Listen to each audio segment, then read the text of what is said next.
बिहार में 5 चरण में हुए चुनाव में अब तक 24 सीटों पर वोटिंग हुई है। हाजीपुर सीट पर 2019 के मुकाबले वोटिंग प्रतिशत में वृद्धि हुई है। समझिए पूरी खबर। मगर उससे पहले आपसे गुजारिश है कि अगर आप हमारे चैनल पर नए हैं तो अभी सब्सक्राइब कर लें। बता दें कि देश में और 2 चरणों के मतदान के बाद 2024 का लोकसभा चुनाव संपन्न हो जाएगा। कुल 7 चरण में मतदान होना है, जिसमें से 5 हो चुका है। बात बिहार की करें तो 5 चरण में 40 सीटों में से 24 पर मतदान हो चुका है। चुनाव आयोग के आंकड़ों के अनुसार 2019 की अपेक्षा 2024 में बिहार में हुए मतदान में 2 से 3% की कमी हुई है। हालांकि चौंकाने वाली बात है कि अब तक हुए 24 लोकसभा क्षेत्र में 23 लोकसभा सीटों पर मतदान तो कम हुए, लेकिन सबसे हॉट सीट हाजीपुर में 1.42% वोट की वृद्धि हुई है। ऐसे में साफ हो रहा है कि पशुपति पारस से अधिक जलवा चिराग पासवान का है। दरअसल हाजीपुर लोकसभा सीट से कुल 14 प्रत्याशी चुनाव मैदान में थे। 5वें चरण में यहां 20 मई को मतदान हुआ था। मुख्य मुकाबला इंडिया गठबंधन से आरजेडी के उम्मीदवार शिवचंद्र राम और एनडीए गठबंधन से एलजेपी रामविलास सुप्रीमो चिराग पासवान के बीच रहा। अब ऐसे में वोटिंग प्रतिशत की वृद्धि का कारण क्या है, इसे समझना जरूरी है। आखिर इसके क्या मायने हैं? सबसे पहले यह जान लें कि हाजीपुर लोकसभा सुरक्षित सीट है और 20 मई को हुए मतदान में यहां 56.84% वोटिंग हुई है।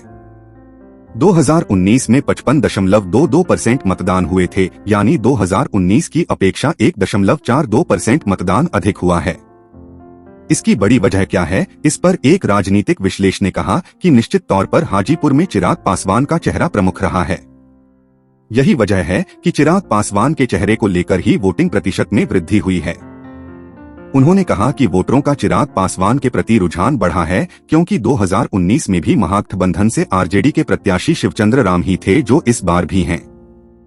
एनडीए से 2019 में चिराग पासवान के चाचा पशुपति कुमार पारस थे, लेकिन इस बार चाचा भतीजे की लड़ाई में चिराग की जीत हुई और चिराग पासवान पहली बार अपने पिता के क्षेत्र पर कब्जा जमाए और यहां से पहली बार चुनाव लड़े। चिराग युवा नेता हैं, इस कारण वोटरों में रुझान बढ़ा है।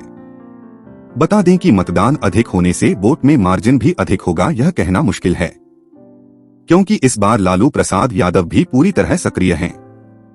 बिहार में इंडिया गठबंधन के प्रत्याशी सभी जगहों पर टक्कर दे रहे हैं। ऐसे में हाजीपुर के वोटिंग प्रतिशत पर तो यह मानना उचित होगा कि चिराग के प्रति लोगों का रुझान है। वहीं चुनाव आयोग की रिपोर्ट के अनुसार 2019 में एलजेपी से पशुपति कुमार पारस और आरजेडी से शिवचंद्र राम का मुख्य मुकाबला था, जिसमें पशुपति कुमार पारस 2,05,499 मतों से जीते थे। 2014 में भी रामविलास पासवान ने कांग्रेस प्रत्याशी संजीव कुमार टोनी से 2,25,500 मतों से जीत हासिल की थी। 2014 में 54.85% मतदान हुए थे। इस बार दोनों बार के मुकाबले अधिक मतदान हुए हैं।